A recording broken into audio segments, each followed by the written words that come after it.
Hello students, हम कर रहे हैं 10th क्लास का मैथ और इस वीडियो में करेंगे एक्सरसाइज 4.3 का क्वेश्चन नंबर 10। तो इसमें गिवन है an express train takes 1 hour less than a passenger train to travel 132 kilometer between Mysore and Bengaluru if the average speed of the express train is 11 kilometer per hour more than that of the passenger train, find the average speed of two trains. इसमें बोला गया है एक express train है जो passenger train से 1 घंटा कम समय लेती है 132 किलोमीटर डिस्टेंस कवर करने में, जो मैसूर और बेंगलुरु के बीच का है। यदि एवरेज स्पीड जो है एक्सप्रेस ट्रेन की 11 किलोमीटर प्रति घंटा ज़्यादा है पैसेंजर ट्रेन से, और आपको फाइंड करनी है दोनों की स्पीड, ठीक है ना। दोनों ट्रेन की स्पीड आपको फाइंड करनी है।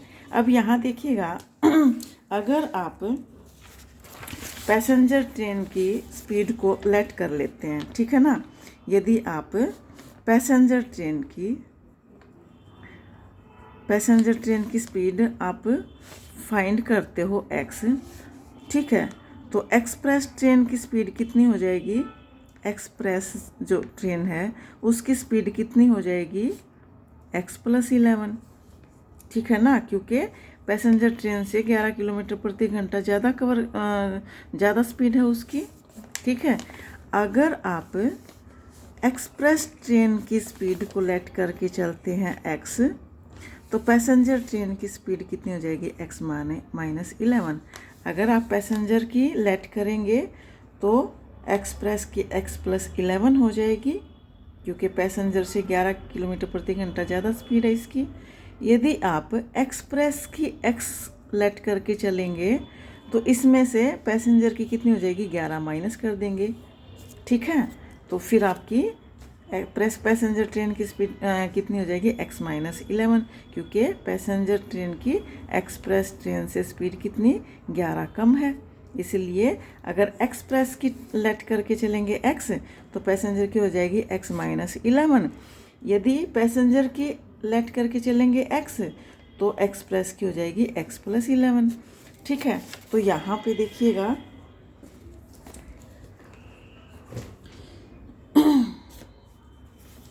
यहाँ देखिएगा आप, तो मैं लेट कर लूँ, let the speed of the express train. मैं एक्सप्रेस ट्रेन की स्पीड लेट कर रही हूँ, train be x kilometer per hour, then the speed of the passenger train. तो पैसेंजर ट्रेन की स्पीड कितनी हो जाएगी? x - 11, 11 किलोमीटर कम है पैसेंजर ट्रेन की स्पीड एक्सप्रेस ट्रेन की बजाय, ठीक है ना। तो एक्सप्रेस ट्रेन की स्पीड यदि x है तो पैसेंजर की कितनी हो जाएगी? x - 11। यदि मैं पैसेंजर की x लेट करती तो एक्सप्रेस की हो जाएगी x + 11। तो मैं तो एक्सप्रेस की लेट करके चली हूँ x, तो पैसेंजर की इससे 11 कम हो जाएगी, ठीक है। किलोमीटर पर आवर, स्पीड की यूनिट क्या होती है? किलोमीटर पर आवर या मीटर पर सेकंड। और टोटल डिस्टेंस कितना कवर करना है? Total distance to be covered कितना? 132 किलोमीटर डिस्टेंस कवर करना है। तो टाइम टेकन जो होगा, टाइम, अब बारी बारी से दोनों का टाइम निकालेंगे हम, एक्सप्रेस का और पैसेंजर का। तो time taken by express train,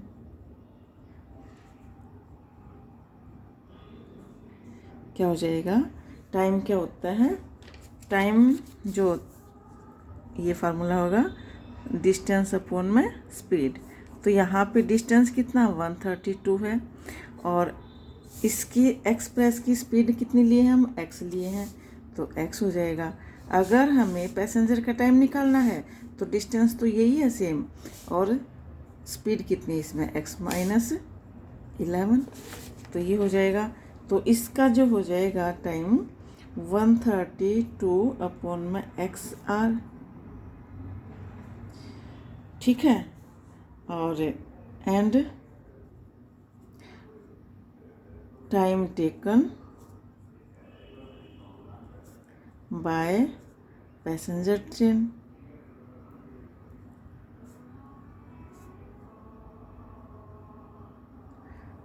तो 132 बाय एक्स माइनस में 11, ये पैसेंजर ट्रेन का टाइम हो गया।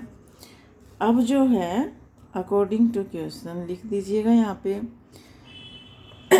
पैसेंजर ट्रेन जितना समय ले रही है एक्सप्रेस ट्रेन उससे 1 घंटा कम ले रही है समय, ठीक है। हाँ जी, यानी कि इन दोनों का डिफरेंस कितना है 1। तो इसकी स्पीड कम है तो ये ज़्यादा समय लेगी, इसकी स्पीड ज़्यादा है तो ये कम समय लेगी, ठीक है। तो ज़्यादा समय कौन ले रही है, एक्सप्रेस पैसेंजर ट्रेन, तो इसका समय हम पहले लिखेंगे। कम समय एक्सप्रेस ट्रेन ले रही है तो इसका समय हम बाद में लिखेंगे। इन दोनों का डिफरेंस कितना दिया है 1 आवर, क्यों, एक्सप्रेस ट्रेन जो है 1 घंटा कम समय ले रही है पैसेंजर ट्रेन की बजाय, ठीक है। पैसेंजर ट्रेन 1 घंटे ज़्यादा समय लेगी 132 किलोमीटर कवर करने में। तो ये कंडीशन यहाँ पे दी गई है। अब यहाँ पे हम इसको सिंप्लीफाई करेंगे, और सबसे पहले हम क्या करेंगे, एलसीएम लेंगे इसका। तो एलसीएम क्या होगा, नीचे 2 टर्म है उन दोनों की प्रोडक्ट इनटू में x। अब इसको यहाँ मल्टीप्लाई करेंगे और इसको यहाँ मल्टीप्लाई करेंगे, ये हो जाएगा 132x, और यहाँ पे है माइनस 132 इंटू में x माइनस 11 इक्वल में 1। अब 132x, अब माइनस 132 को यहाँ पे मल्टीप्लाई करूँगी तो x के साथ, तो माइनस का 132x हो गया, और ये माइनस माइनस क्या हो जाएगा, प्लस हो जाएगा। और 132 की और 11 की प्रोडक्ट कितनी हो जाएगी, तो ये हो जाएगी यहाँ पे 11 दूनी 22, 33, सॉरी 14, ठीक है। तो ये आ जाएगी, ये हो गया। तो ये इक्वल में, अब इसको भी यहाँ पहले मैं इसको यहीं रख लेती हूँ, इसको अंदर मल्टीप्लाई करिएगा, x को x into x x square हो जाएगी, और माइनस 11 इंटू एक्स माइनस का 11x हो गया। अब ये प्लस का 132x और ये माइनस का 132x, तो सेम वैल्यू एक पॉजिटिव एक नेगेटिव हो तो कट जाती हैं वो, ठीक है। तो ये आ गया आपके पास 415 अपॉन में x square minus 11x equal में 1। अब जो है क्रॉस मल्टीप्लाई करिएगा, इसको आप इस तरफ मल्टीप्लाई करिएगा, तो ये हो जाएगा 452 इक्वल में 1 के साथ इसको मल्टीप्लाई करूँगी तो ये एज इट इज़ रहेगा एक्स स्क्वायर माइनस 11x। अब सारी टर्म एक तरफ कर लेंगे हम, एक्स स्क्वायर माइनस 11x, और इसको भी 1452 को भी इस तरफ लेके आऊँगी, इधर प्लस का इधर आके किसका हो जाएगा, माइनस का हो जाएगा, इक्वल में बचेगा 0, ठीक है। तो ये क्वाड्रेटिक इक्वेशन फॉर्म होगी हमारे पास। तो अब इसके जो हम क्या करेंगे, मिडल टर्म को तोड़ेंगे फैक्टर में। तो ये माइनस 11x को हम देखिएगा यहाँ पे ऐसे 2 पार्ट में डिवाइड करेंगे, यहाँ पे माइनस है तो एक प्लस का वैल्यू होगी, एक माइनस की वैल्यू होगी। माइनस की वैल्यू बड़ी होगी ताकि उन दोनों का डिफरेंस माइनस में आए, और उन दोनों की एक माइनस एक प्लस की प्रोडक्ट ही तो माइनस में आएगी, और उनकी प्रोडक्ट कितनी होनी चाहिए, इतनी। तो यहाँ पे प्रोडक्ट हम कैसे लेते हैं, फर्स्ट टर्म और लास्ट टर्म की प्रोडक्ट कितनी होती है, माइनस 1452 इंटू में एक्स स्क्वायर, ये प्रोडक्ट आनी चाहिए।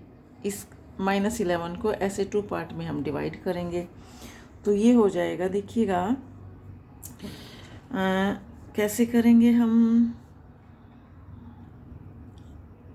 452 को आप मल्टीप्लाई करिएगा, ये कितने पे? 11 2 पे करिएगा।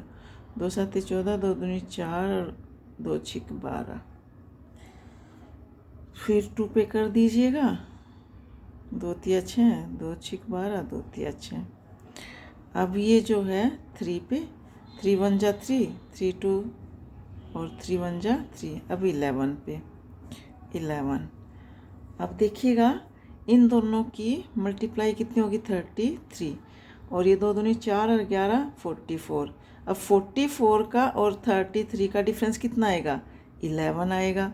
अगर मैं इसको माइनस का ले लेती हूँ तो इन दोनों का डिफरेंस माइनस का 11 आएगा और इन दोनों की प्रोडक्ट क्या होएगी? 452। तो हमारे मिडल टर्म को किस फॉर्म में चेंज करेंगे? ये तो ऐसी टर्म में करेंगे, एक 44x हो जाएगा और प्लस का 33x हो जाएगा।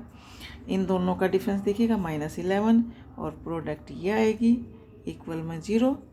अब इनको जो है ना फर्स्ट टू टर्म और लास्ट टू टर्म 2 पार्ट में डिवाइड करिएगा। फर्स्ट टू टर्म में x कॉमन है तो यहाँ से x कॉमन लीजिएगा, तो ये हो जाएगी x माइनस, यहाँ से x कॉमन लूँगी तो यहाँ पे तो x बचेगा, यहाँ पे 44 बचेगा। यहाँ से आप 33 माइनस मत कॉमन लेंगे क्योंकि ये जो है 33 और 44 की प्रोडक्ट है तो इन दोनों में 33 कॉमन है, यहाँ से 33 बाहर आया तो यहाँ पे x बचा और यहाँ पे 44 बचेगा इक्वल में 0। अब देखिएगा 2 टर्म हो गया आपके पास। अब x माइनस 44, अब यहाँ से 40 ये बाहर लिया तो यहाँ पे x बचा, यहाँ से बाहर लिया तो ये प्लस का 33 बचा तो इक्वल में 0। तो आपके पास ये 2 फैक्टर आ गए।